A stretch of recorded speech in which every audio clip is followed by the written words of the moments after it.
Thank you for listening to the Following Films podcast. On today's episode, we're taking a look at the high-stakes world of true crime and the intricate process of bringing procedural intensity to the small screen. Joining us is executive producer Matt Robin to discuss his work on the series FEDS, which is currently airing on Investigation Discovery. We're specifically looking at the upcoming episode Gangbuster, which premieres on April 1st.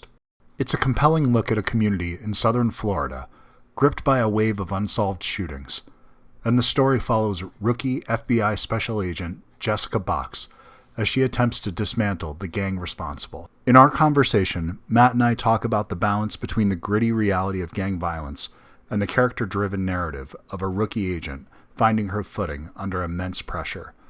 We also touch on the collaboration effort between federal and local law enforcement that makes this particular episode so authentic. It's an insightful look at the storytelling behind one of the most gripping crime dramas on television right now. So let's get into it. Here's my interview with Matt Robinson. Enjoy the show.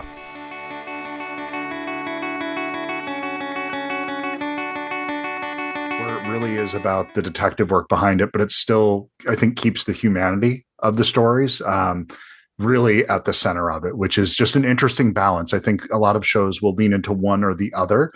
And so it's all about the victims or it's all about the detective work, and you kind of lose sight of the other in the middle of that. And you have a really fine balance. Is that in the design of the show? Thank you. Yeah, that is a very accurate description of what we set out to achieve with this one. I think, I always, in the making of true crime programming, there is always a balance, right? And there's always an understanding that with every crime, there is clearly a victim of the crime or victims of the crime. And I think it would be insane to go into the telling of these stories without respecting and to some extent platforming the experience of those victims, because that really is the crux of all of this. But I think in going into the FBI as an institution, as an organization, I think we saw an enormous opportunity to actually really humanize the people who work for the FBI and to try to understand really what that's like. So I think as creators, as producers, every documentary you pitch, you look for, an underlying question to that documentary. I think the question here was, what's it really like to be an FBI agent? Because all of the received information I have about what it is to be an FBI agent is really from Hollywood. Yeah, same here. From, most of it from fiction, some of it from nonfiction. But I think there is this kind of conception that the FBI is still rooted in the kind of version of the FBI from the 1950s that we probably imagine, with men in suits in dark corridors. Of course. Deciding the fate of the world over a cigar and a whiskey, and I think there is this kind of sense of, what I discovered when I kind of got into the FBI and really broke through the kind of access barriers that were required to make this show couldn't have been more different. And so I'm really glad you picked up on the kind of humanity of the agents involved in these stories, because certainly, what we set out to do is show that these are real living human beings. Yes, they are special agents of the FBI, but their motivations and their reasons for existing are incredibly emotional, incredibly powerful, and not just rooted in the procedural goals that are set for them by these criminals. Oh, absolutely. And each one of them has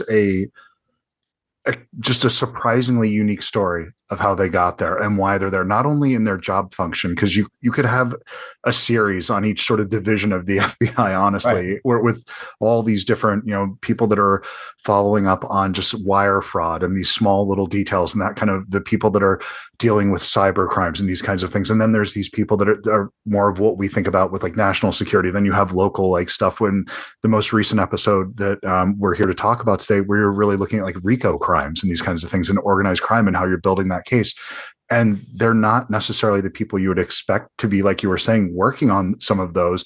And they're not the people you would anticipate to be an FBI agent. I would say probably 90% of the people that I've seen covered in the show, if I saw them in the street, I wouldn't have guessed that they were, first of all, even a police officer, let alone an FBI agent. So again, that is a really, really good point, because I think that was an organic experience of ours. It's not like we went in and were allowed to kind of cast FBI agents.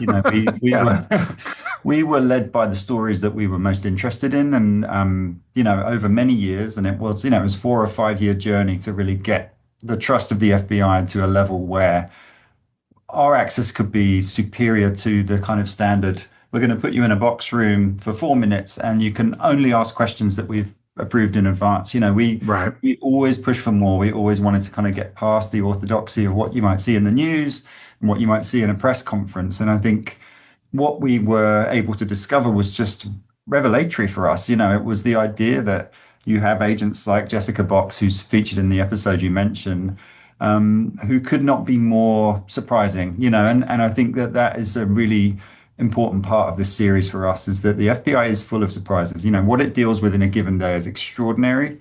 And the people who spend years of their lives going after really dangerous criminals are made of something very different from me, certainly. I don't know about Yeah. you. I No, could not no. do what they do. I was watching this episode with my wife, and the response that she looks over at me and she's like, "We would move, right?" I'm like, "Oh yeah, 100%.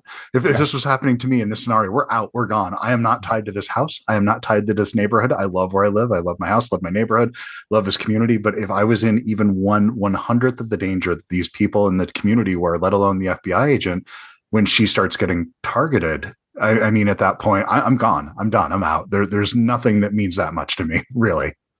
Right. And I think that that's the real crux of this for us is that there is as an organization, it can seem vast, unwieldy, difficult to penetrate. But when you get down to the kind of molecular level and you meet the human beings doing the job, someone who's willing to say, yeah, I'll put 7 years of my life into making sure that the people who are killing people, hurting people, causing enormous criminal damage do actually face their day in court, that is a very special skill. It is a remarkable thing. I'm certainly not, the series doesn't aim to just wave a flag for the FBI for the sake of it. Really, like I said at the beginning, it's kind of about the idea of what does it really take to do that job?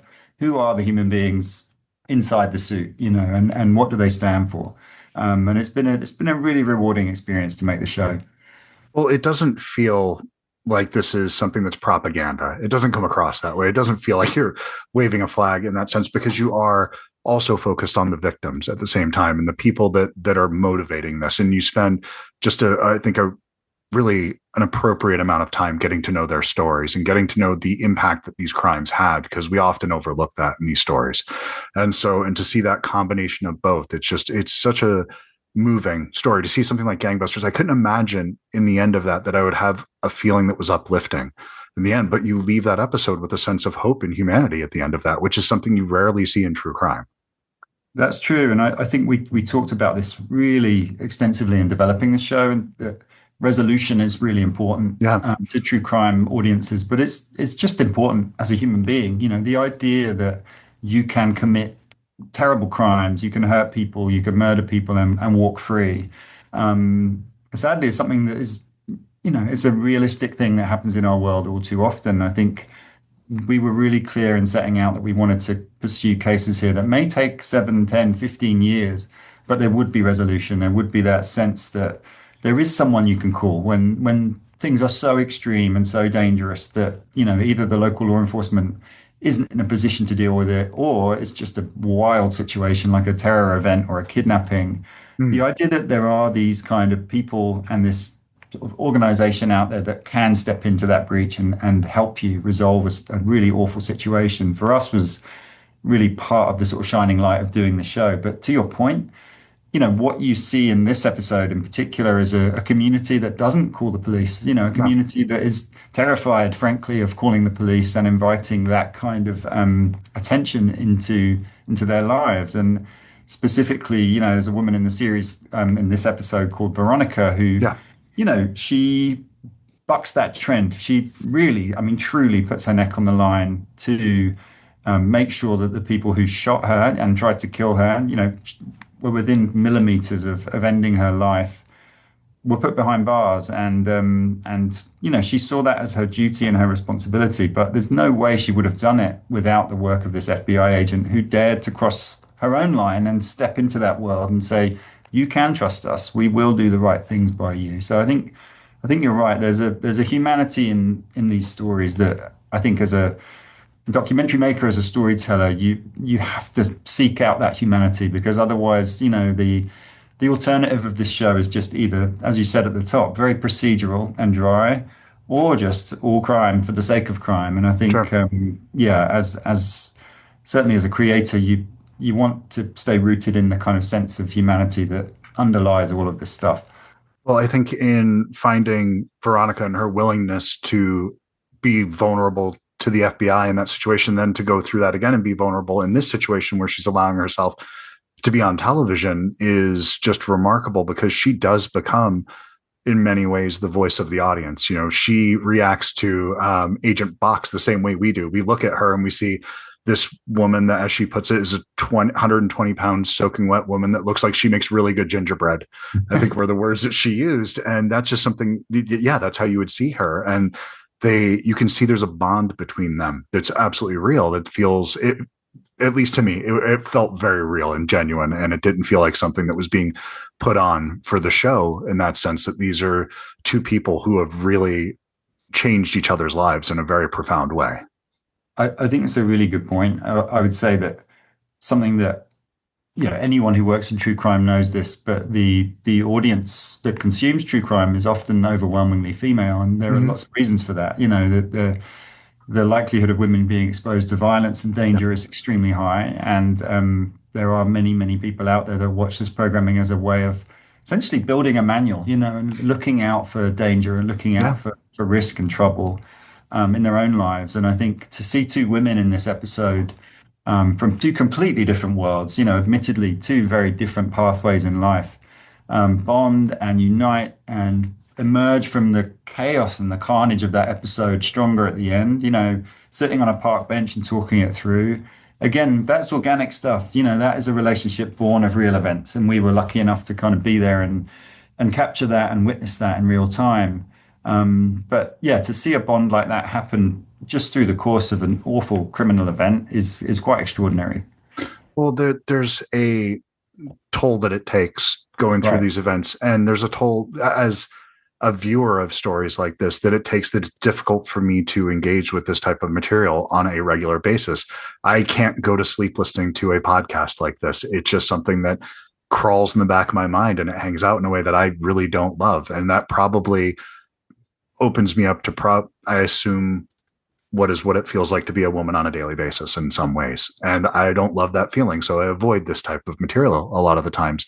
Um, just out of curiosity, is there, because you've worked in true crime before and been on this for several years now, how is there an emotional or I guess psychological weight to working with this type of material all the time? Yes, is the Okay. honest answer to that. I mean, I think it's impossible to work in this genre and not, you know, you don't unsee the things you see, but I Right. think more importantly than that, it's the weight of the human experience that comes with it, that I think you have to therefore kind of find the light and seek out the kind of positive energy in these stories because um, I think that really what drives me as a storyteller is that push and pull between kind of forces of good and forces of bad on a really binary basic level. I think it's integral to probably everything I've ever done as a producer, from telling stories about World War II to telling stories about true crime in South Florida. Right. And I think that was really what united us with Octavia Spencer, who, happens to be our exec producer on this series and is just an incredible leading light in this universe anyway. When we first developed the show, we were kind of thinking about it actually slightly ahead of our time, as each story could be a three-part series. Each Mm. story could have the kind of breadth and the depth to kind of keep you guessing and thinking over three episodes. And we were talking to, a number of buyers about what the series could look like and how it would shake out. And in that time, Octavia was actually making Truth Be Told on Apple TV, and we dared to kind of ask the question, is she someone who's meaningfully interested in this universe? And my God, like what came back was extraordinary. It was this kind of first meeting sent from heaven where you just meet a kindred spirit. And to get to your point, both of us really could relate to the weight of these stories. The idea that you don't, it would be a shame to just go in and tell these stories in a really binary way. Sure. To just go in there and just tell the procedural element or just tell the true crime for the sake of telling the true crime story. Um, I think what I saw in Octavia in that first meeting was this kind of understanding that, yes, there are really desperately dark forces in the world, but there is a counter to that and there is an answer to that. And I think in approaching the FBI through that lens, we have really tried to center the humanity in these stories. It has been very important to us. And I think she has been a really pivotal part of that, just in terms of guiding that editorial to a place where there is hope and there is some sense of salvation in each of these episodes. And is that something that you feel her that's an influence from her that may not have this series would have found its direction in that way without her, or is that something that was just the natural fit and once it presented itself it's like, oh yes, this is absolutely what we should be doing? I think honestly, in getting to know her, she has an encyclopedic knowledge of true crime. She is true crime. Sure. If one can be a fan, she is a super fan of true crime. Like she absolutely lives and breathes this universe. And I think for her, not to speak for her, but what she has told me is that this comes from a place of just trying to understand the extremes. Try to understand the risk that exists in the world every day and probably coming from a place where there was true crime around her, that she has witnessed things, she has seen things in her own life that maybe not all of us will see. And I think that sense of empathy and understanding is integral to her interest in this. And I think, similarly to me, I think I wouldn't want to just make these shows for the sake of making these shows. For me, there has to be some bigger learning, some kind Right. of takeaway. And I think we have to try to tell ourselves, that the forces for good do win in the end. That Yeah. ultimately, if we're going to stand back from it and look at it in 20 years' time, is it good that there's an organization that goes after the really worst criminals in this country? Yeah, absolutely. That's a really good thing, and we should be very grateful that that exists. So I think we were probably very bonded over that feeling that it wouldn't be worth just doing another series about the FBI if it didn't have a different perspective, if we weren't able to show and explore different voices within the FBI and present it as a very different organization to the FBI of our grandparents. Well, I think that with yourself and Octavia, you're both people that have options.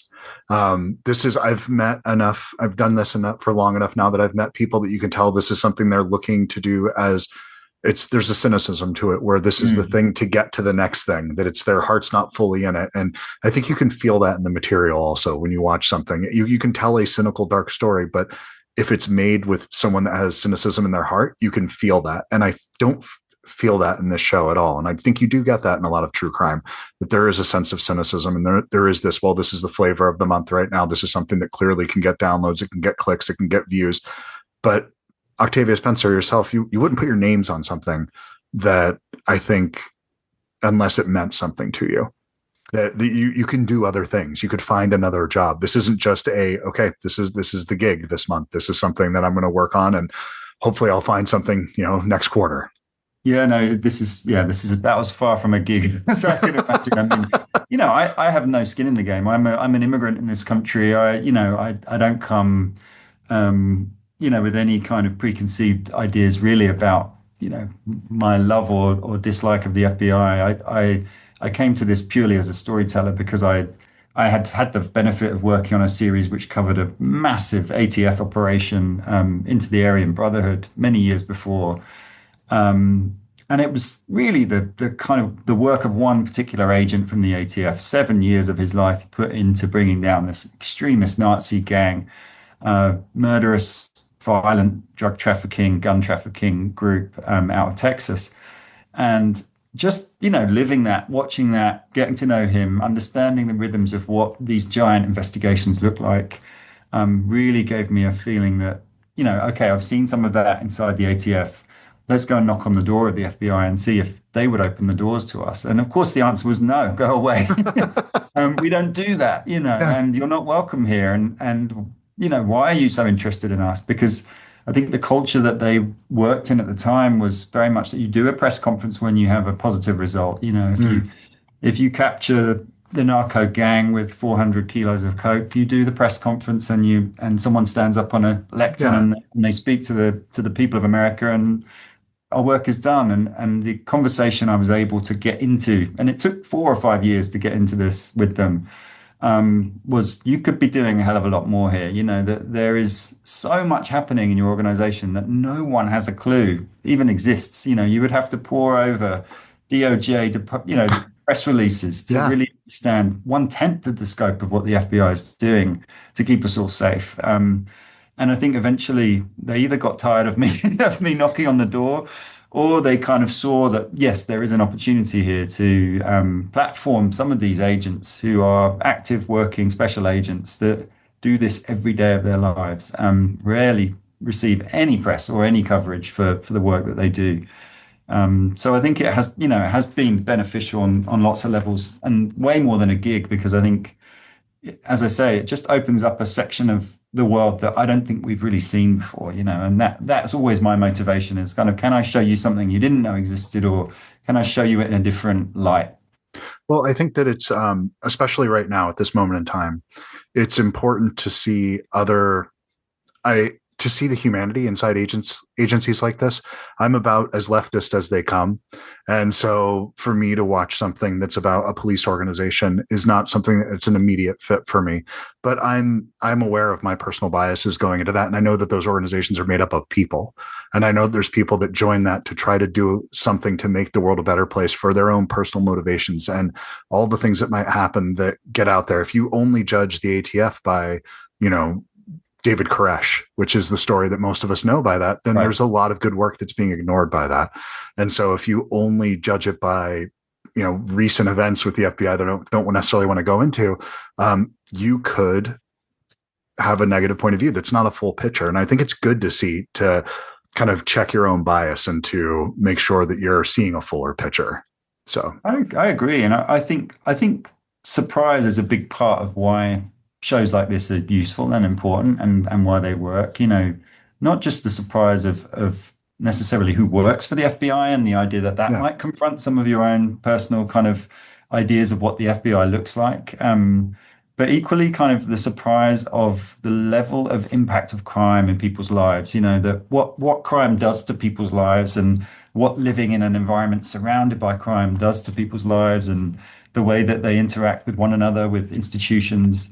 I think it gives you a really different vantage point on, crime and punishment in the broadest sense. What do we expect of our society? How should it work? If something awful is happening to you or to people who do you call, and can you trust them to help you? I think on a really basic human level, all of the questions we ask these agents really come down to that. Why do you do this? You could mm, do other things. Some of them are Ivy League educated. Some of them have come up from the lowest possible ranks of a local police department.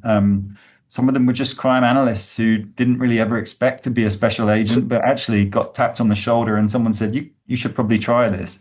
I mean, when you have accountants, that's a substantial division in the FBI where people are doing forensic accounting and that kind of stuff. And that's an incredibly important job within the FBI, but you wouldn't think of that. No, probably if you went to school and you were studying accounting, you probably didn't assume you were going to become an FBI agent, I would imagine. That's it. Everybody we've interviewed, every single person can take you back to that day when they were hired, and the experience of being hired, and the idea of their first case, and the weight that that brings. And we try and put them back into that place. And I Mm. think that's an important part of our process. Is we're not going to just interview you in the box room. We're going to take you out of the box room. You're going to go back to the location where this crime happened. You're going to be forced to interact in the community where you were patrolling, surveilling, even arresting people or putting yourself in harm's way. And with that comes that rush of adrenaline and that emotion that I hope comes through in the series, that you tend to kind of be able to look at these people and understand, yes, there is a human being in here. You are fundamentally trained to suppress a huge amount of your emotion and a huge amount of probably your gut reaction to what you see every day. But, when you scratch the surface and when you get to know these people, you'll see that humanity and that reason why they signed up to do that job.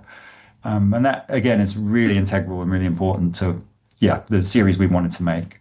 And I think you've succeeded in that. And I think it's a hell of a show. It's something that, um, Important feels like the wrong word because that makes it sound like homework, but I think it's something that is, it gives you insight to our culture, into our society, into what it is like in this country right now.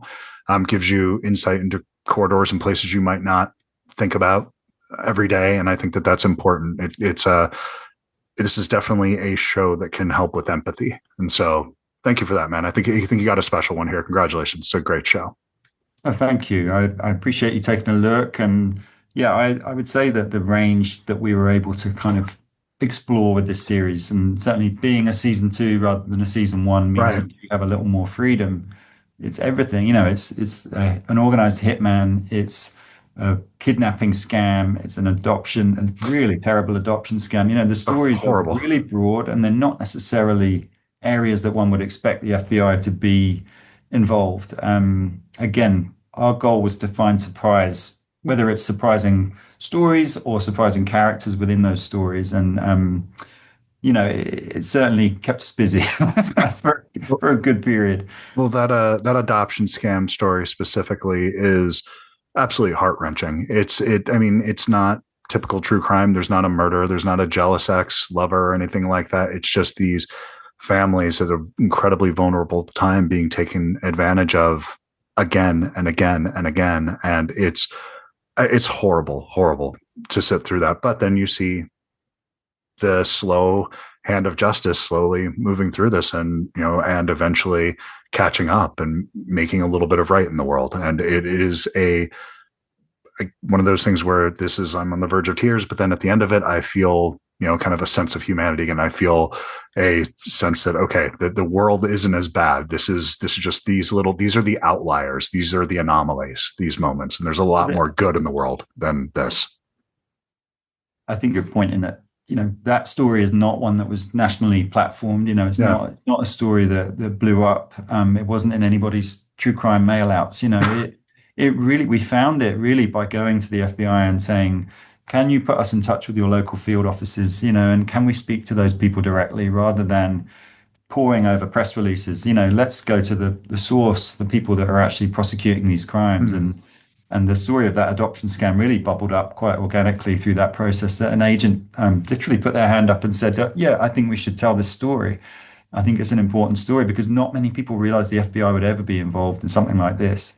And like a lot of amazing documentary events, you kind of pull on the thread, and what you realize is just this gigantic well of emotion on the other side of that story. As you said, just unbelievably cruel behavior on every level. Yeah. Everybody involved is tarnished and hurt, but ultimately new life comes through that journey, and those new lives will be better protected as a result. And the bad guy gets put away, and in a way that in 42 minutes you can only do so much. But Yeah. to carry that arc in one episode of TV is an incredibly tough balance. But I think you have to find that light within the dark. You have to find in that journey the sense that nothing will ever be the same, but there is some resolution, there is some hope, there is some sort of forward momentum here. And I hope for audiences that people can kind of find that and latch onto that and take something positive out of that episode. No, I think they absolutely will. I don't think this is something that feels like there's a thumb on the scale per se. I do feel like you're telling the victim stories and the agent stories, and of course there's a narrative that's being pushed and edited, but it doesn't feel like it is something. You don't feel a heavy hand behind the storytelling here, which is incredible that you're able to pull that off in 42 minutes, man. So again, you got something special here. So it's a hell of a show. So it was a pleasure to meet you. Thank you for taking the time to do this. I really appreciate it. What's the best way for people to watch the show? Yeah, thank you.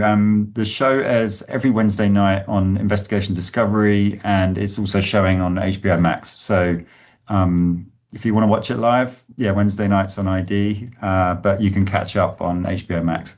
Yeah, go do a double feature with that in the pit. It'll be There you go. you'll get and after that take a nice long walk for several hours. So Yeah. thank you so much, Matt. I really appreciate it. It was great to meet you. It's been a pleasure. Thank you for having me. I really appreciate it.